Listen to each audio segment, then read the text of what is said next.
آج ہمارے ساتھ جو ہے مجلس شوبیس کے اسلامی بھائی جو ہے کافی آئے ہوئے ہیں یہاں پر، اور ایک ہمارے اسلامی بھائی ہیں، انشاءاللہ آپ سے کچھ ایک سوال بھی عرض کریں گے۔ اچھا سائیں بھائی السلام علیکم، میں آپ سب کی خدمت میں سلام عرض کرتا ہوں۔ وعلیکم السلام۔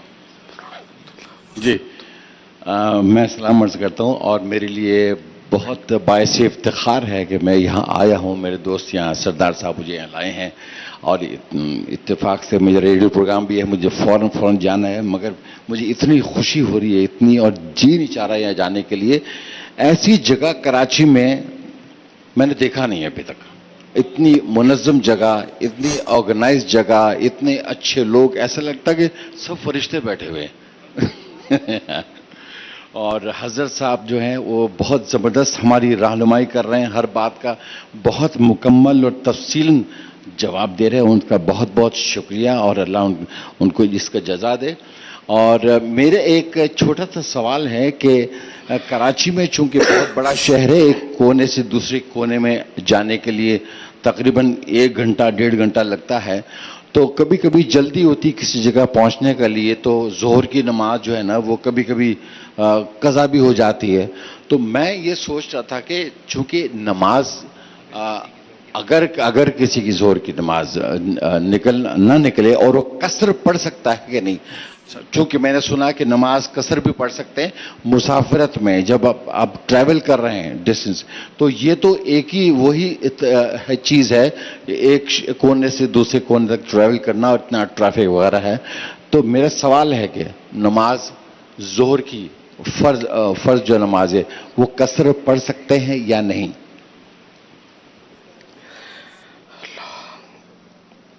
نماز قصر پڑھنے کے لیے یہ ہے کہ شرعی سفر ضروری ہے، اور یہ ایک ہی شہر کے اندر آنا جانا جو ہے نا، یہ شرعی سفر نہیں کہلاتا، تو اس میں پوری ہی نماز پڑھنی ہوتی، اس میں قصر نہیں پڑھنی ہوتی۔ اچھا، اور ہاں البتہ پہلے سے ہی کوئی کسی شہر میں مسافر ہے، 15 دن سے کم دن کے لیے جیسے گیا ہے، تو وہاں اور شرعی سفر اس کا ہوا ہے، تو اب وہاں مسافر ہونا اور چیز ہے۔ لیکن یہ کہ جنرلی جیسے کراچی میں رہتا ہے اور کراچی ہی میں سفر کر رہا ہے، تو یہ مسافر نہیں ہے، اس کو پوری پڑھنی ہے۔ اور ظہر کی نماز میں وقت کافی ہوتا ہے، تو اس میں اگر گھنٹہ 1.5 گھنٹہ 2 گھنٹہ بھی بندہ بس میں بیٹھ جائے تو اس کی نماز قضا ہونا تو مشکل ہے۔ جبکہ مطلب وہ اب اس انداز سے بیٹھا، اب مثال کے طور پر بیٹھا ہی 4:30 بجے، اور عصر کا وقت شروع ہو رہا ہے 5 بجے، آج کل 5 بجے کے آس پاس شروع ہو رہا ہے، تو اس صورت میں تو ظاہر ہے 1.5 گھنٹے کا سفر کر رہا تو قضا تو ہونی ہے۔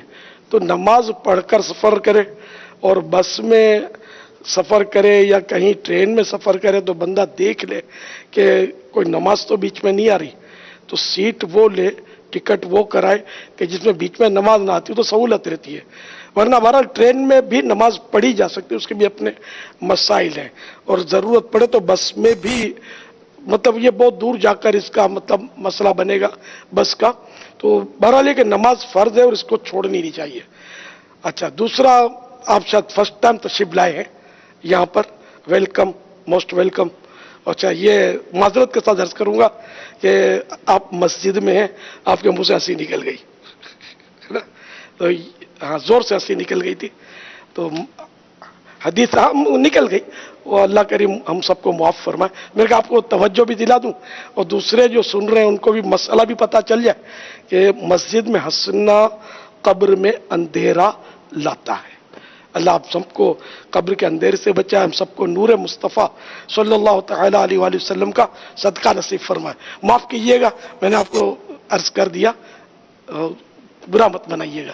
اللہ آپ کو خوش رکھے، آتے رہیے، یا آپ کی اپنی دعوت اسلامی ہے، جب جب موقع ملے کرم فرماتے رہیے، اور نماز کی سب پابندی کرتے رہیے۔ بالکل حضرت، آپ کا بہت بہت شکریہ، اتنی پیارے الفاظ آپ نے یہ فرمائے۔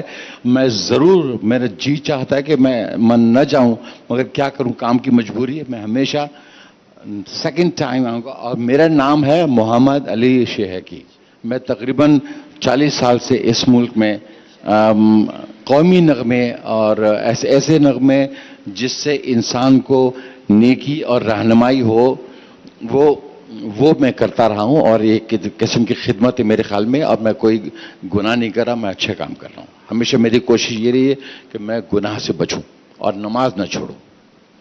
بہت شکریہ. امیر علیہ سنت کی بارگاہ میں عرض ہے کہ ہمیں توبہ بھی کروائیں, اور وہ اسلام بھائی جو اب تک کسی سلسلے سے